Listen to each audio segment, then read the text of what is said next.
प्यारी साध संगत जी, बड़े प्रेम से कहना धन्यकार।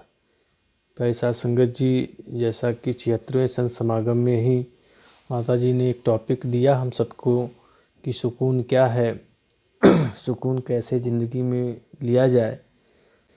तो सबसे पहले ये समझना ज़रूरी है कि सुकून का मतलब क्या होता है, सुकून का अर्थ क्या है।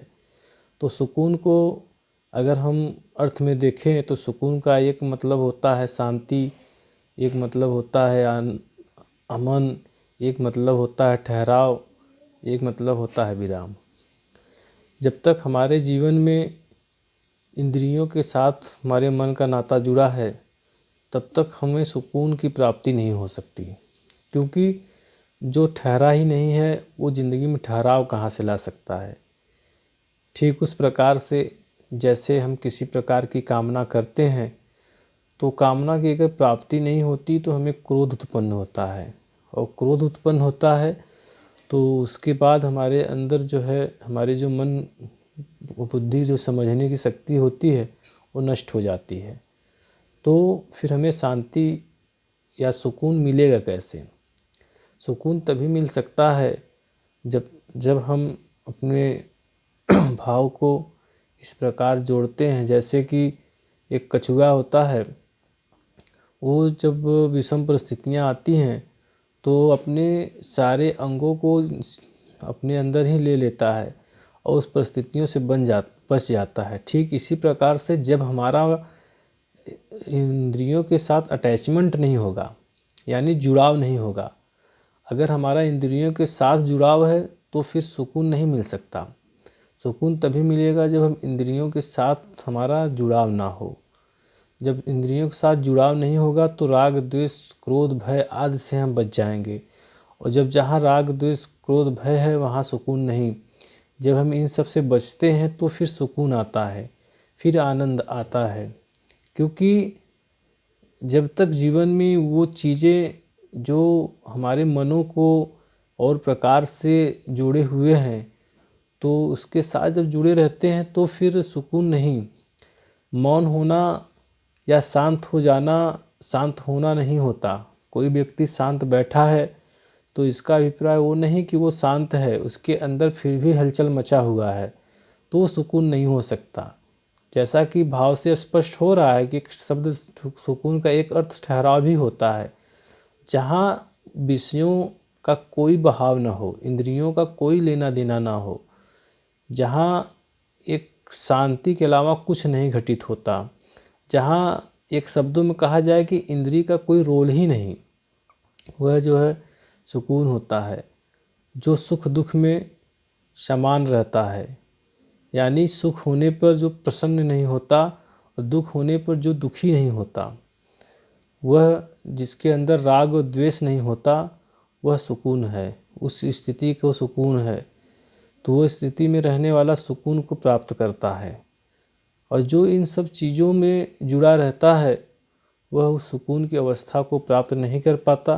तो हुजूर माता जी हमें ऐसा जीवन देना चाहती हैं कि जो हर परिस्थिति जो हमारे साथ घट रही है उसमें भी हम उस परिस्थिति के साथ भी रहते हुए हमारे इंद्रियों का नाता इस परिस्थितियों से ना जुड़े, यानी हम सुकून में रहें। परिस्थितियाँ जैसी भी आ रही हैं जा रही हैं, उन परिस्थितियों के साथ भी रह के हम अपने मन का नाता इस जो है इन इंद्रियों के साथ न जोड़ के जो शांत है उसके साथ जोड़े रहें। जब हम इसके साथ अपने मन का नाता जोड़े रहते हैं तो फिर शांति ही घटित होती है, फिर सुकून ही घटित होता है।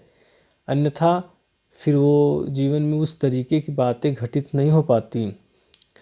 जैसे कि अगर समुद्र है, उसमें नौका जा रहा है और हवा की तेज़ बहाव आता है, तो हमने देखा है प्राय अपने ज़िंदगी में कि नौका जो है उस हवा के बहाव से चला जाता है, बहाव में बह जाता है।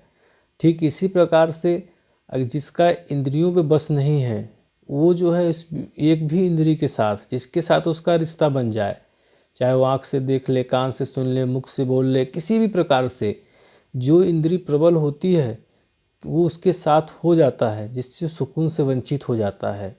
सुकून तभी घटित होता है जब वो इन सब चीज़ों से बच के और इसमें मस्त रहता है।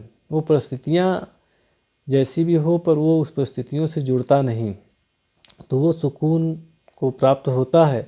जैसा कि माता जी का ध्यान है कि हमारा भगत उस हर परिस्थिति को अपने हिसाब से जो ज्ञान की दृष्टि दिया गया है उसी दृष्टि को अपनाते हुए इस परमात्मा को जीवन में जब अवतरित कर लेता है तो सुकून होता है, क्योंकि परमात्मा ही है जिसमें किसी प्रकार का हलचल नहीं।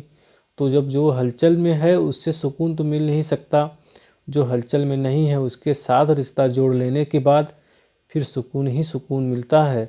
तो फिर ज़िंदगी में फिर वो आनंद के पल घटित होते हैं, फिर वो सुकून के पल घटित होते हैं, जहाँ किसी प्रकार का राग नहीं, जहाँ किसी प्रकार का द्वेष नहीं।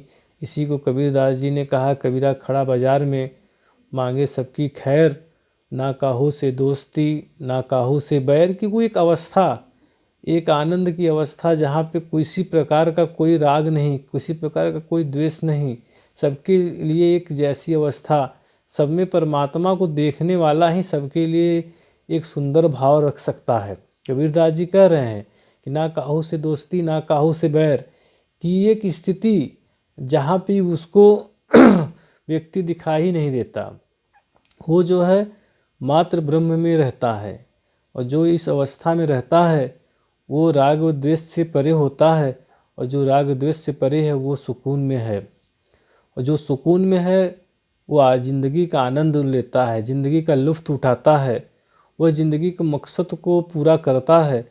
जिस मकसद को समय के पैगंबर, चाहे जो युग रहा है, हर युग में समय के पैगंबर ने यही एक इशारा किया कि इस मनुष्य का जीवन जो मिला हुआ है वह अपनी जिम्मेदारियों को भी निभाते हुए, मर्यादाओं को भी निभाते हुए सुकून में रहे।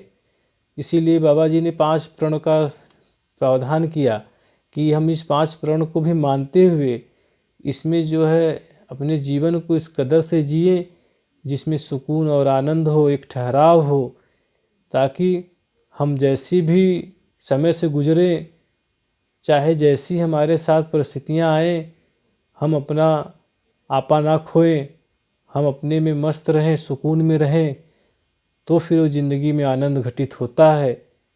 फिर वो ज़िंदगी में राहत वाला पल, सुकून वाला पल घटित होते रहता है।